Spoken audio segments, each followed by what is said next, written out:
오늘 우리에게 주신 하나님 말씀은 하박국 1장 2절에서부터 4절까지의 말씀입니다. 여러분은 개역 개정의 말씀을 화면에 보고 계실 터인데 저는 이 말씀을 메시지 성경의 번역으로 읽어드리도록 하겠습니다. 한번 비교해 보시면서 말씀의 뜻들을 더욱더 깊이 깨달아갈 수 있는 시간 되었으면 좋겠습니다. 하나님, 얼마나 더 외쳐야 저를 도와주시렵니까? 사람 살려, 살인이다, 경찰하며 얼마나 더 소리질러야 저를 구하러 오시렵니까? 어찌하여 날이면 날마다 악을 목격하고 고난과 맞닥뜨리게 하십니까? 혼란과 폭력이, 싸움과 다툼이 도처에서 터져 나옵니다. 법과 질서는 땅에 떨어졌고 정의는 농담거리가 되었습니다. 악인이 의인을 맹못추게 하고 정의를 거꾸로 뒤집습니다. 아멘.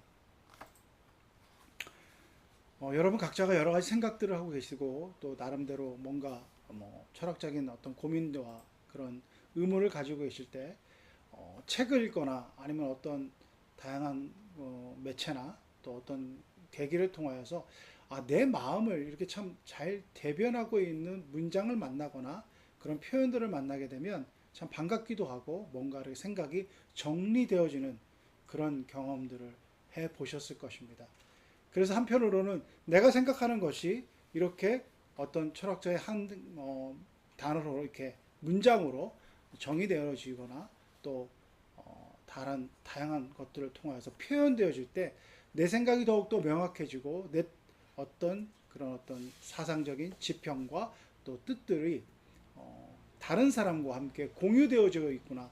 그리고 나만 이런 생각을 하고 있지 않나라고 하는 그런 생각을 통하여서 마음의 안도함을 가질 뿐만 아니라 그러한 내 생각을 더욱더 굳건히 해가는 그런 경험들을 해볼 때가 있습니다.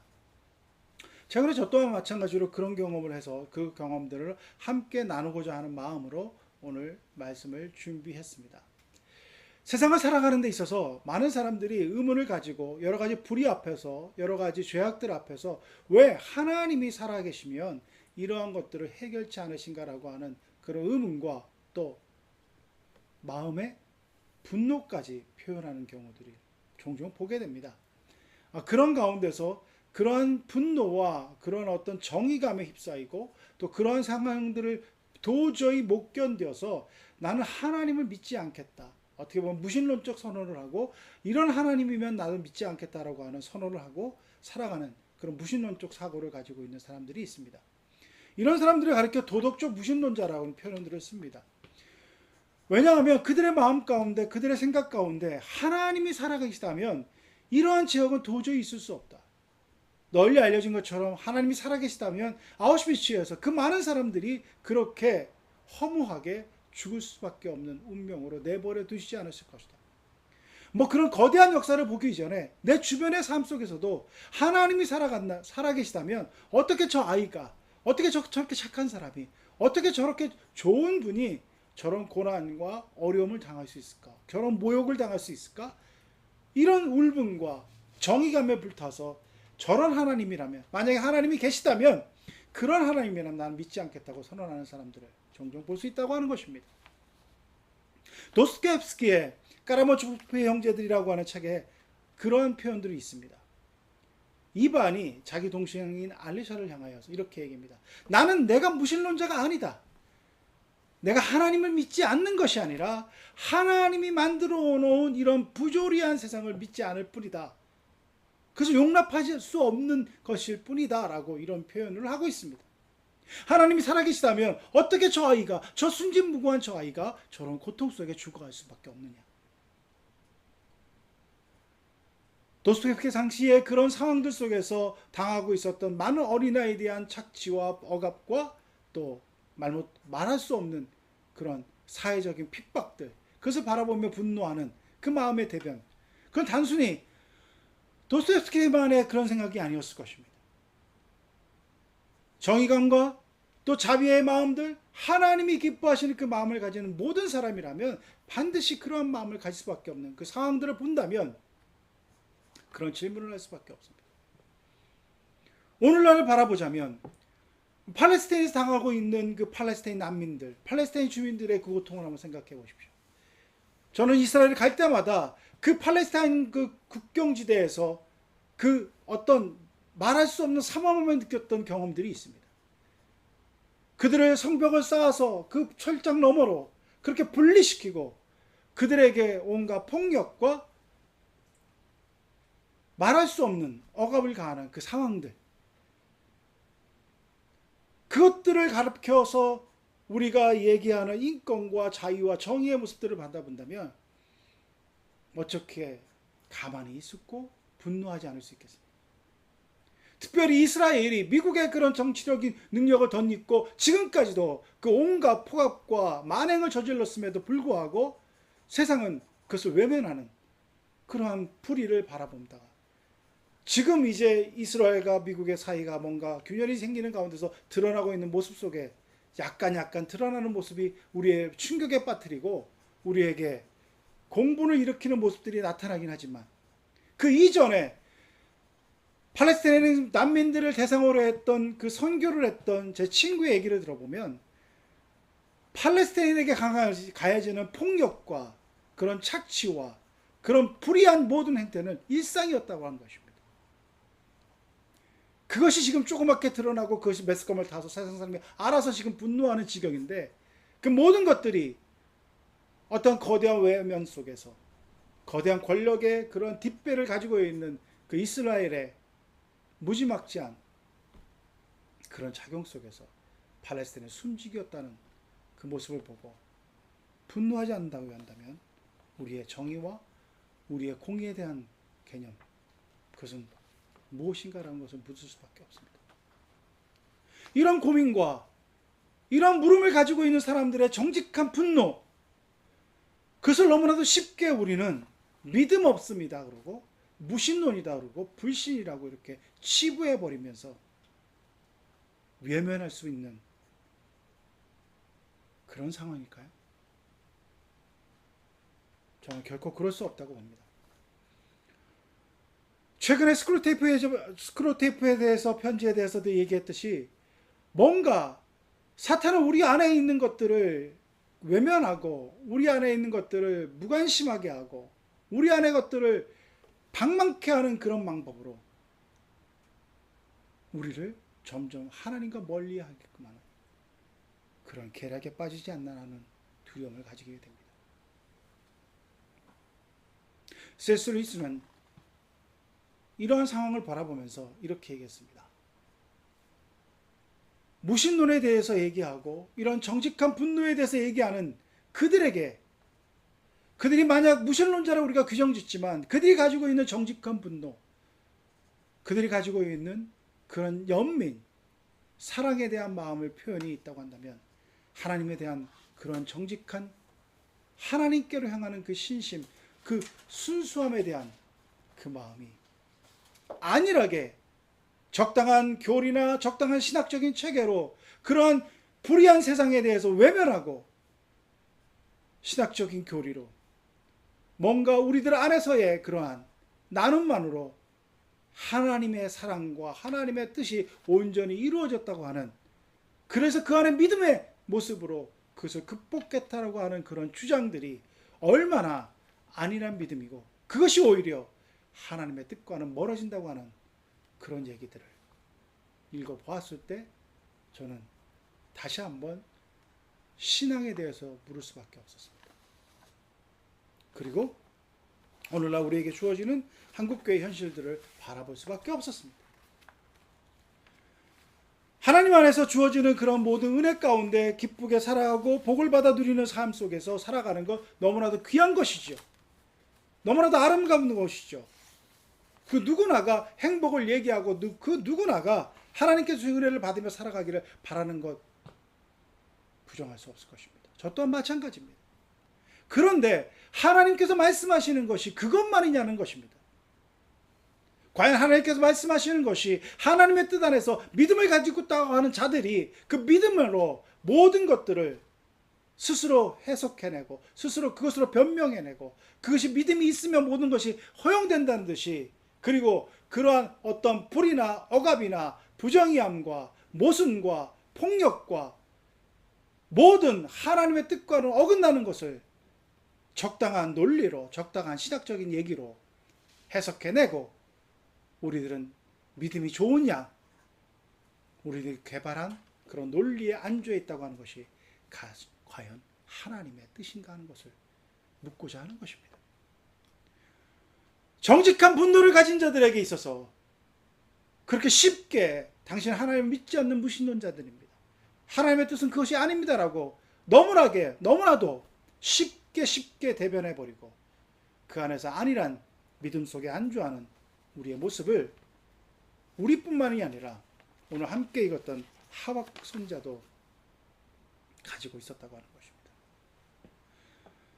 하박국 선지자가 활동했던 남유다의 그 모습은 이제 북이스라엘은 멸망하고 기원전 7세기경에 국제적인 정세의 변화 속에서 여러 가지 어려움들 속에서 있었지만 하박국이 바라보기에는 지금 이 남유다의 지금 민족의 모습이 너무나도 안타깝고 너무나도 죄악이 만연한 상황이었다라고 하는 것입니다.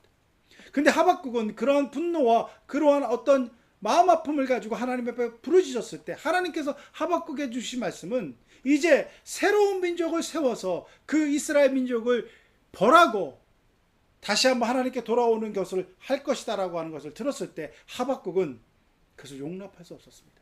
그래서 무엇이냐면 새롭게 일어나고 바벨론에 온 이방인들은 하박국은 인정할 수 없었다라고 하는 것입니다.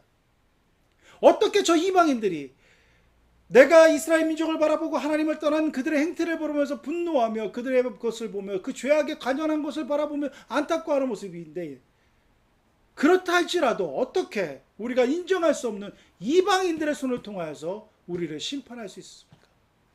그러한 마음을 가지고 지금 하박국은 하나님 앞에 묻고 있는 것입니다. 오늘 하박국이 묻는 것은 하박국의 그 히브리어 원어에 보면 그것은 단순히 하소연하거나 한탄하거나 하나님께 질문하는 그런 용어를 쓰는 것이 아닙니다. 립이라고 하는 단어를 쓰고 있습니다. 이것은 법정 용어입니다. 고소하고 고발한다고 하는 것입니다. 즉 하박국의 마음에는 하나님이 이렇게 하시면 안 됩니다. 하나님의 정의와 공의는 이렇게 이루어질 수 없을 것입니다. 한번 따져보겠습니다. 라고 하는 그런 단단한 마음을 가지고 법정에서 쓴 듯이 하나님 앞에 지금 묻고 있는 것이라고 하는 것입니다.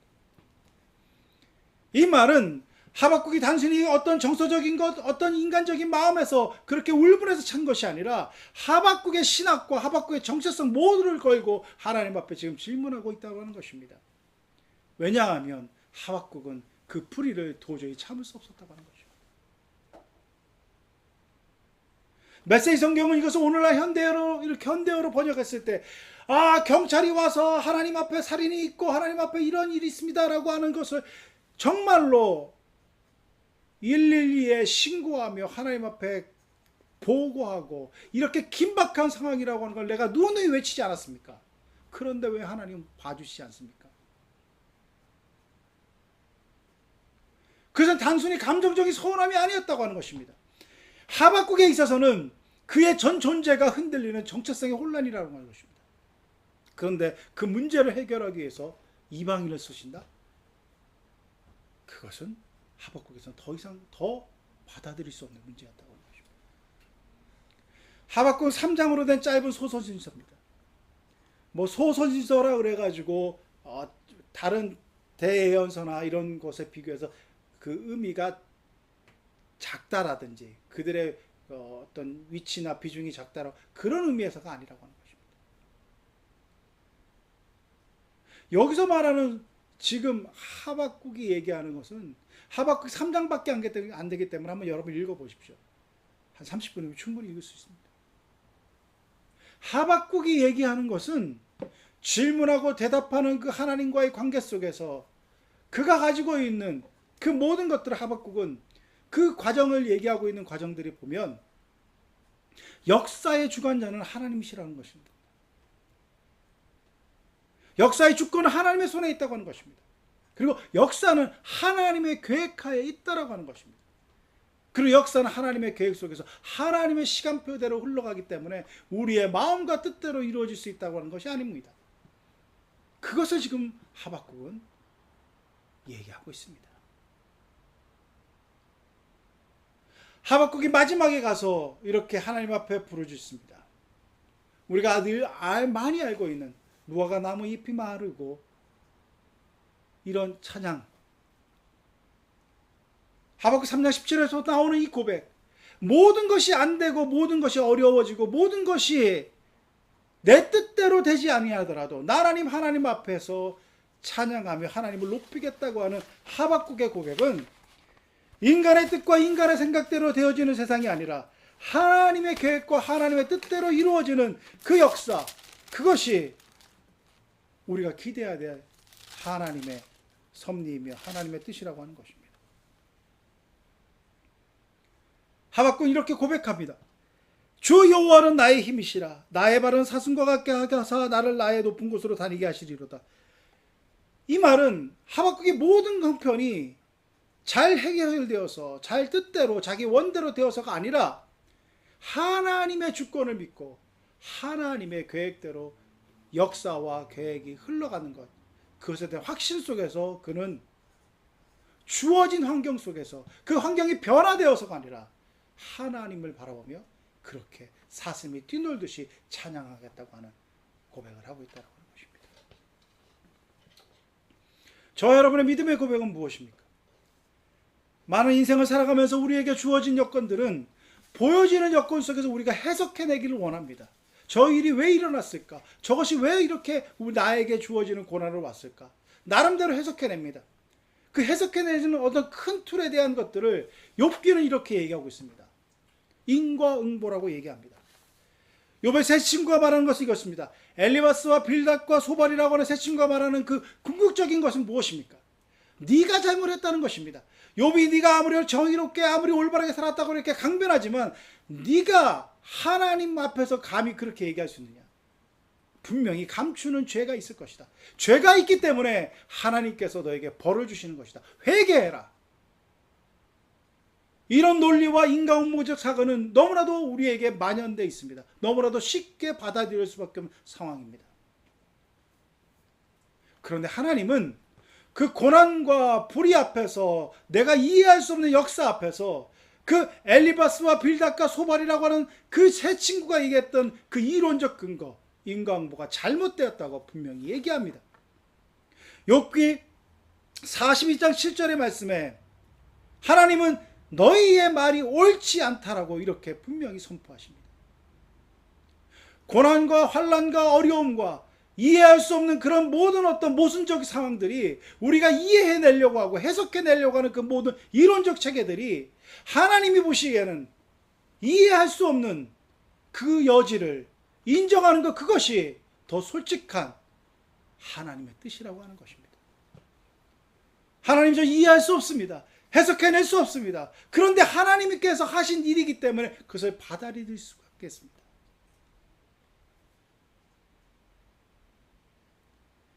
그러한 겸손한 태도가 오히려 하나님의 뜻을 옳게 알아갈 수 있는 그 진리의 길로 갈 수 있는 길이라고 하는 것입니다.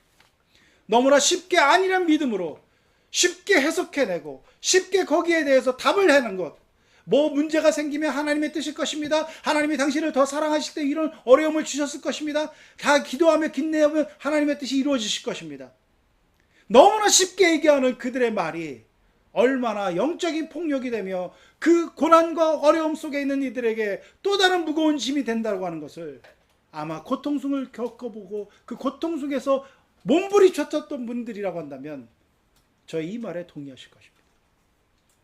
그리고 그렇게 얘기하는 사람들의 모습을 보면서 과연 믿음이라는 것이 그렇게 딱딱 맞아떨어진 정답이 있는 것처럼 되어지면 얼마나 좋을까 하는 생각을 가지는 그럴 때가 얼마나 많은지 모릅니다. 하나님은 우리가 정답을 찾아내고 정답을 얘기하고 그 속에서 숨어버리는 것 같은 그런 길로 우리의 인생을 허락하지 않으셨습니다. 모든 믿음의 사람들이 어려움과 환난을 겪지 않기를 다 바랍니다. 그건 누구나가 마찬가지입니다. 그런데 사실 현실은 믿음이 좋다는 사람들에게도 환난이 있고 어려움이 있습니다. 올바르게 사는 사람들에게 모함과 역경과 아픔이 분명히 있는 것이 현실입니다. 그래서 어떻게 해석해내고 살아가십니까? 그래서 많은 사람들은 그것을 해석해내다가 도망쳐버립니다. 하나님 없습니다. 나 그런 하나님을 안 믿겠습니다. 그렇게 얘기하고 무신론적 대응을 하는 사람들이 있습니다. 우리는 어떻게 얘기합니까? 우리는 그것을 어떻게 받아들이고 어떻게 해석해내며 어떻게 그 마음을 이해하며 살아가고 있습니다. 적당히, 적당한 말로, 적당한 논리로, 적당한 교리로, 적당한 신학으로 그들을 해석해내고 그들을 위로해 준다고 그렇게 치부하며 안일하게 살아가고 있지는 않습니까? 주님은 그렇지 않으셨습니다. 주님은 그들의 울부짖음 속에서 그 부조리하고 그 불의가 만연한 그곳에서 적당하게 화려한 말로, 화려한 언변으로 그들에게 논리를 말씀하신 것이 아니었습니다. 주님은 그들과 함께 그들의 고통 속에서 십자가를 지셨습니다. 화려한 말로, 번지르한 말로 그들을 위로하는 것이 아니라 그들의 아픔 속에 함께 하시면서 그들의 자리에서 성육신하셔서 우리와 함께 우리의 몸을 입으시고 십자가에 달려 죽으시는 그 모습으로 분명한 갈 길을 우리에게 보여주셨습니다. 저 여러분이 주시는 하나님의 말씀은 분명합니다. 번지르한 말로 아니란 믿음으로 뭔가 해석해내며 그것에서 안주하는 것이 아니라 예수 그리스도의 그 길, 십자가의 그 길, 고통당하는 자들과 함께하며 그들의 잔과 그들의 잔을 마시며 십자가를 지는 그 길이만이 우리에게 유일한 구원의 길이라고 하는 것을 보여주셨습니다. 십자가는 단순히 죽음으로 끝난 것이 아니었습니다. 십자가는 단순히 죽음으로 끝난 것이 아니라 그 죽음의 권세를 이기고 부활하심으로 말미암아 우리에게 환난과 역경 속에서, 고난 속에서, 확신이 없는 삶 속에서 불안해하고 염려하는 우리들에게 그것으로 끝나는 인생이 아니라 우리 주님을 믿고 담대하게 살아가며 십자가를 바라보며 십자가를 부여잡고 살아가는 그 인생에게 반드시 부활의 승리의 인생이 있으며 그 부활의 삶이 있다고 하는 것을 주님은 우리에게 보여주셨다라고 하는 것입니다. 오늘 살아가는 우리들에게 많은 문명이 발달하고 많은 과학과 기술이 발달해서 모든 것이 편리해지고 모든 것이 우리가 살아가는데 안락한 삶을 준다고 하지만 사람들의 마음은 점점 공허해지는 것 같습니다. 사람들의 마음은 점점 불안해하는 것 같고 두려워하는 것 같습니다. AI 시대에 내가 어떻게 살아갈 것인가? 무엇을 해야 내가 살아갈 것인가? 관계는 SNS를 통해서 늘 그들의 소식을 전하는 것 같죠. 접하는 것 같지만 점점 나 혼자만 살아가는 것 같고 외로워지는 것 같고 뭔가 공동체로 파괴되어져가는 것 같고 점점 이전에 그런 가진 것은 없고 어려웠지만 물질적인 것은 풍요롭지 않았지만 그 시대에 있었던 끈끈한 정과 그 시대에 있었던 인간다운 삶의 모습들을 더 그리워하는 오늘의 현실을 바라보게 됩니다. 이 현실 속에서 저와 여러분이 갈 길은 무엇입니까? 정직한 분노 앞에서 그들이 분노하고 그들이 묻는 그 질문 앞에서 안일하게 몇 마디 어떤 교리적인 말로 몇 마디 나의 어떤 신앙적 간증으로 그렇게 그들의 말에 대변하며 회피하는 것이 아니라 주님은 분명히 우리에게 보여주셨습니다. 십자가만이 구원의 길이고 십자가만이 부활을 경험할 수 있는 유일한 길임을 우리에게 보여주셨습니다.